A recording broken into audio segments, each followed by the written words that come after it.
আসসালামু আলাইকুম। আজকে আমি শেয়ার করব প্রতিদিনের মতো আমি গোয়ালঘরে সকাল থেকে কোন কাজগুলো করে থাকি। অর্থাৎ আমি ঘুম থেকে উঠেই গরুর কোন কাজগুলো করে থাকি। তো সর্বফার্স্ট যদি আমি ঘুম থেকে ভোর ৬টায় উঠি, ওঠার পর নামাজ-টামাজ পড়ার পর তারপর যে কাজটি করি সরাসরি গরু ঘরে চলে যাই কিছু খাওয়ার পর। তো চলে যাওয়ার পর সেখানে গরুগুলোকে যে রয়েছে সেই গরুগুলো আমরা একে নিচে নামাই। অর্থাৎ গোয়ালঘর থেকে নামিয়ে পরিষ্কার জায়গা বা একটা জলাস্থানে আনি। আনার পর ফাঁকা করে বাঁধি। এরপর যে কাজটা করি সেটা হচ্ছে আমাদের যে গোয়ালঘরটি রয়েছে সেই গোয়ালঘরটিকে পরিষ্কার করি। একেবারে গোবর-টোবর বা সবকিছু ফেলে দিই।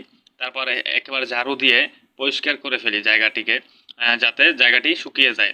তো এরকম গরু ঘরটাকে পরিষ্কার করে দেন আমরা যে কাজটা করি, এরপর দেখতে পাচ্ছি আজকে একটা গরুর লক্ষ্য করছি যে একটা গরু পিছনে মানে অনেক ময়লা লেগেছে বা গোবর লাগছে।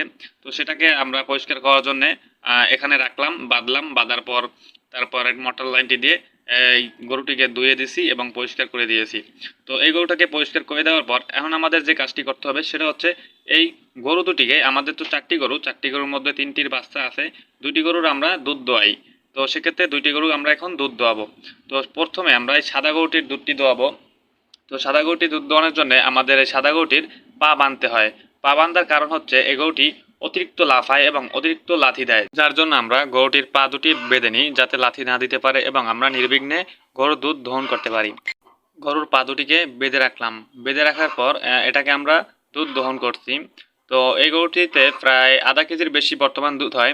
এই গরুটিতে ১.৫ থেকে ২ কেজি দুধ হইতো, কিন্তু সে সময় আপনার যখন আমরা খড়কুটা বা যখন আর কি শুকনো সিজনে, এখন তো আষাঢ় মাসের সিজন, এখন একটু দুধের পরিমাণ কম হয় কারণ এখন আমাদের গরুগুলো বেশি খড়কুটা খায়, যার জন্য একটু দুধের পরিমাণ কম হয়। আর দ্বিতীয় বিষয় হচ্ছে আমরা তো খরগোশ ইত্যাদি খাওয়ানো হয় না, মানে যেহেতু আমরা গ্রাম অঞ্চলে পারি, তো আমরা প্রায় সময় কাঁচা ঘাস টাস ইত্যাদি খাওয়াইতে পারি আর খড়কুটা দিই, যার জন্য এখন একটু দুধের পরিমাণ কম। তো এখন আমরা এই সাদা গরুটিকে দোয়ানো শেষ করছি। এখন আমরা দোয়াবো এই লাল গরুটাকে।